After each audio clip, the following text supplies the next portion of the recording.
Moi, je voulais vous parler déjà d'une grosse mythomane qui s'appelle Carole Fourest. Alors, Carole Fourest, je vais vous faire écouter ce qu'elle dit et puis on en parle dans quelques secondes. Je vous invite à bien tendre l'oreille, c'est fou, c'est hallucinant le niveau de conneries. Écoutez bien. Nous avons une guerre à huis clos qui va se dérouler sans beaucoup de témoins, donc il n'y a pas beaucoup de journalistes sur place pour vérifier, ce qui ne fait que l'on dépend en effet d'une source unique qui est une source terroriste, habituée à mentir, mais je veux dire les mensonges et le Hamas, c'est même pas... Et en même temps que c'était un bilan qui était repris régulièrement lors des précédents conflits sans que pas grand monde y voit source à commentaires. Mais là, il faut que chacun prenne ses responsabilités. Et les responsabilités journalistiques dans ce moment-là sont immenses. C'est-à-dire que quand on a une source unique terroriste, il faut le préciser, il faut savoir qu'il faut diviser les chiffres, si ce n'est par 5, au moins par 10. Alors, vous avez entendu, hein. Elle a dit... Elle a dit que c'était des chiffres terroristes. Juste avant, le journaliste, il faut le souligner, c'est BFM TV, il lui dit que par le passé, les bilans étaient plutôt justes. Elle lui dit oui, mais c'est un oui, en gros, j'en ai rien à foutre de ce que tu racontes. Et elle insiste sur le côté, c'est des chiffres des terroristes, et qu'il faut être responsable, et donc il ne faut pas reprendre ces chiffres de terroristes. Elle dit que c'est des sources uniques. Alors ça c'est pareil, ça a déjà été débunké. Pourquoi il n'y a que les sources du Hamas? Et en plus c'est faux parce qu'il y a aussi les chiffres de l'ONU et des ONG qui sont sur place.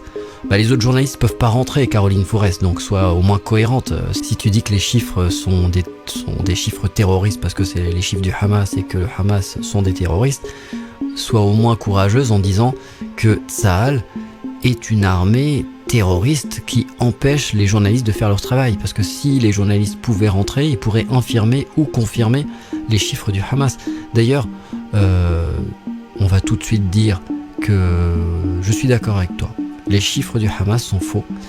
En réalité, il faudrait les multiplier au minimum par 2. Toi, tu dis qu'il faut les diviser par 5 ou 10. Toi, t'es une grosse mytho. On t'a dit par 2 ou par 5, je crois. Faut voir ce que t'as dit. Ah non, t'as dit par 5 ou par 10. C'est vraiment, toi, tu mérites l'enfer journalistique, quoi. Ou l'enfer tout court. Donc, quand tu regardes le niveau de destruction des bâtiments, et c'est ce qu'avait dit un ancien militaire français, qui pour lui, il fallait multiplier minimum par 2 parce qu'il y a encore des gens qui sont sous les bâtiments qui sont détruits et le Hamas comptait pas forcément les gens qui mouraient à l'hôpital. Donc ça c'est déjà la première des choses. Donc oui, les chiffres sont faux parce qu'il devrait y avoir beaucoup, mais alors beaucoup plus de morts. Courrier International avait fait un article le 17 novembre en disant les bilans du Hamas, des chiffres historiquement fiables. Donc ça c'est la première partie de l'article qui est intéressante, historiquement fiable. Après ils disent mais des doutes légitimes.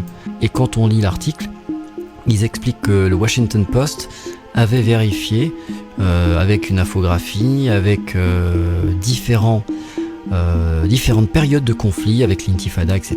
Numéro 1, numéro 2, les précédents conflits, etc. Et ils se sont rendus compte que historiquement les chiffres du Hamas et ceux donnés par Israël étaient quasiment identiques. Autre chose, autre article, l'Humanité. Alors moi je fais exprès, je ne donne que des sources de médias généralistes pour éviter qu'on me dise que je suis un complotiste, que je suis un pro-Gaza. Là, l'Humanité disait « Guerre Israël-Hamas, aucune preuve d'une surestimation du nombre de morts à Gaza ». C'est une étude du Lancet. Près de 25 000 morts à Gaza. Pourquoi les chiffres de victimes de l'offensive israélienne sont sous-estimés? Donc vous avez une mythomane qui dit que les chiffres, donc les 25 000, il faudra les diviser par 5 ou par 10, donc ça veut dire qu'il y aurait eu que 2500 personnes, quand on lit un peu plus loin, donc ici, et ce bilan déjà effroyable pourrait être bien supérieur à celui annoncé. Celui-ci exclut, écoutez bien en effet, les personnes décédées hors des hôpitaux, enterrées de manière précipitée et dont les corps sont toujours ensevelis sous les décombres, soit des milliers, voire des dizaines de milliers de Gazaouis. Ça, c'est vraiment l'article le plus récent. Je vous ai trouvé un article en français, mais il y en a d'autres en anglais. Et donc, les chiffres du Hamas sont effectivement faux, car ils sous-estiment le nombre de morts. Donc, arrêtez avec cet argument de merde, ça ne sert à rien. Il y a de nombreux morts, il y a plus de 25 000 morts. Voilà, pour commencer, pour détruire cet argument de merde de la propagandiste Caroline Fourest. Que nous dit cet article de Haaretz qu'on retrouve dans Courrier International? Alors on nous dit que il faut absolument, en tout cas celui qui écrit, explique qu'il faut que les Israéliens soutiennent la décision de la Cour internationale de justice. On sait que l'Afrique du Sud a porté plainte contre Israël pour génocide. Pour ce journaliste du quotidien israélien Haaretz, même si le gouvernement de Benyamin Netanyahou s'est lancé dans cette guerre sans intention génocidaire, donc il dit même si, l'offensive militaire à Gaza qui dure depuis plus de 3 mois s'apparente à un génocide. Donc même s'il n'y avait pas une intention génocidaire, ce journaliste dit c'est un génocide ou en tout cas ça y ressemble. Une opinion à rebours du discours général. C'est pas une opinion majoritaire, mais il y a de plus en plus d'Israéliens, ou en tout cas des Juifs à travers le monde qui pensent comme lui. Toute personne qui juge inutile la poursuite de la guerre, qui voit l'ampleur des morts et des destructions, qui souhaite mettre un terme aux souffrances inhumaines endurées par plus de 2 millions d'êtres humains, ne peut qu'espérer que la Cour internationale de justice de La Haye ordonnera la suspension des opérations militaires israéliennes dans la bande de Gaza. Il n'est pas facile pour un Israélien de souhaiter une décision judiciaire contre son pays, une décision qui pourrait, en outre, déboucher sur des sanctions, mais y a-t-il un autre moyen d'arrêter cette guerre ? Donc vous avez vu à quel point il est pertinent, à quel point il arrive à penser contre lui. Il est juif, israélien juif, mais il souhaite que son pays soit puni. Il souhaite que son pays soit reconnu coupable, pas juste pour le plaisir qu'il soit reconnu coupable, pas parce que c'est un antisémite, comme diraient plein de personnes qui savent pas argumenter, mais parce qu'il veut que ce génocide, ou en tout cas ce qui s'apparente à un génocide, ce massacre, il faut que ça s'arrête. Et donc ça, c'est une réaction de personnes humaines. Et toutes les personnes devraient avoir des réactions de cette nature, à savoir très empathiques. Certains, par exemple, en Israël, trouvent que la position d'Haaretz, c'est ni plus ni moins que de la traîtrise. Donc ces journalistes seraient des traîtres, car ils ne sont pas solidaires d'Israël. Et moi, je trouve ça, honnêtement, que ce soit n'importe qui, que ce soit n'importe quelle personne, quelle que soit son origine, quelle que soit son ethnie, à partir du moment où tu as le courage de penser à l'opposé de tes dirigeants ou de ce que tu es ou de ce que tu représentes et que tu essaies d'être objectif, eh bien on dit que c'est courageux, oui c'est courageux en Israël, mais en même temps j'ai envie de dire c'est normal. Mais la normalité est devenue si rare. Aujourd'hui la normalité c'est de dire ouais ben le 7 octobre, hein.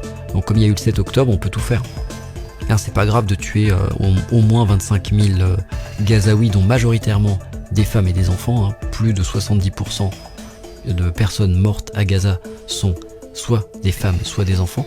Donc c'est pas grave parce que 7 octobre, voilà. On peut tout dire à partir du moment où il y a 7 octobre, on peut tout faire. Et puis surtout, les éternels, les comparaisons, Shoah par-ci, Shoah par-là, concours de victimisation, ça va bien 5 minutes quoi. Point Godwin, dès que tu parles avec quelqu'un, c'est antisémite, c'est la Shoah. Oui, bah c'est bien, t'as vécu la Shoah. Enfin, c'est bien, c'est pas bien, mais justement, tu as vécu la Shoah, donc tu devrais avoir plus d'empathie que n'importe quel autre être humain sur Terre. Tu devrais te dire, non, plus jamais ça, et on veut pas faire subir aux autres ce qu'on a subi. Ça devrait être ça la réaction normale. Pas la réaction d'un enfant qui a été violé et qui devient lui-même un violeur lorsqu'il devient adulte. L'oppresseur oppressé. Regardez bien ces images. Donc ça, c'est l'armée israélienne qui fait exploser la dernière université qu'elle n'avait pas encore détruite, parce que Israël ne détruit pas que des bâtiments militaires. D'ailleurs, il n'y a pas de bâtiments militaires, il y a des bâtiments militaires selon eux. Ils détruisent une grande partie de bâtiments civils et des universités, des hôpitaux, même tout ce qui est beau, à savoir la culture de la Palestine, parce qu'il faut effacer l'existence de la population palestinienne. Il faut nier l'existence du Palestinien. Le Palestinien n'existe pas, il n'y a pas de problème avec la Palestine, car la Palestine n'existe pas. Hein. Voilà, ça c'est leur façon de penser, c'est leur sacerdoce. Et donc là, ils ont mis 315 bombes pour détruire cette université. C'est incroyable qu'ils puissent continuer à le faire dans l'indifférence générale.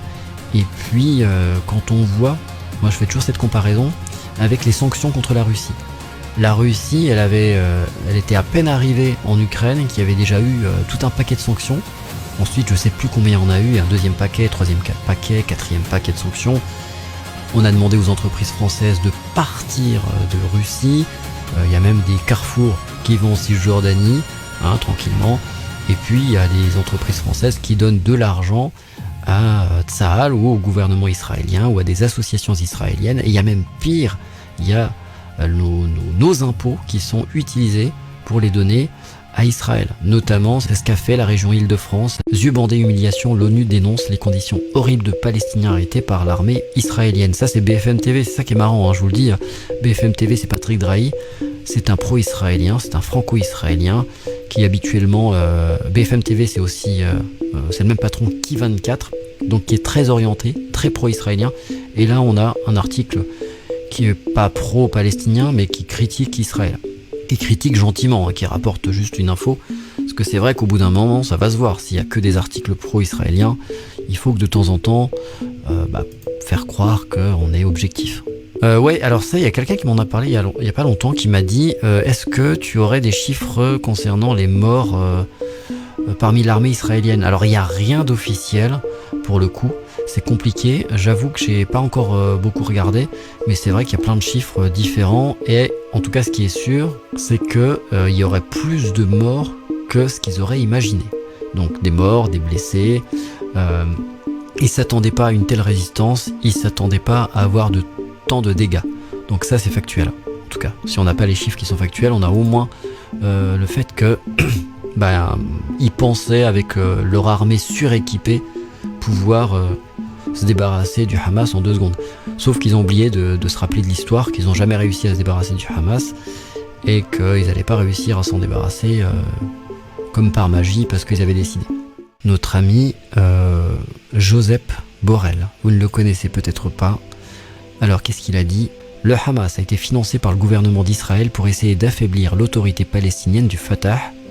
Donc c'est qui a affirmé ça ? C'est le chef de la diplomatie européenne, Josep Borrell. Alors ça a déjà été dit 1250 fois. On nous a tous traités de complotistes, etc. Alors que c'était factuel. Mais là, c'est encore répété.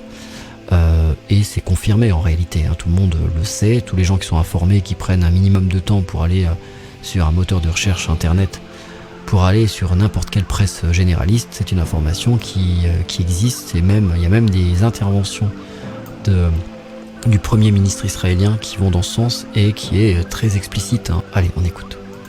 Nous pensons qu'une solution extérieure doit être imposée pour créer la paix. J'insiste, même si Israël a réaffirmé son opposition à cela, et pour l'arrêter, ils ont créé le Hamas. Oui, le Hamas a été financé par le gouvernement d'Israël pour essayer d'affaiblir l'autorité palestinienne Fatah. Mais si nous n'intervenons pas fermement, la spirale de la haine et de la violence continuera de génération en génération. Je fais une pause, mais la voix qui double Josep Borrell, c'est un sketch. Et d'enterrement en enterrement. Et d'enterrement en enterrement. Quand les graines de la haine qui sont semées à Gaza, aujourd'hui, fleuriront. Et que le gouvernement d'Israël aura décidé de ne pas intervenir.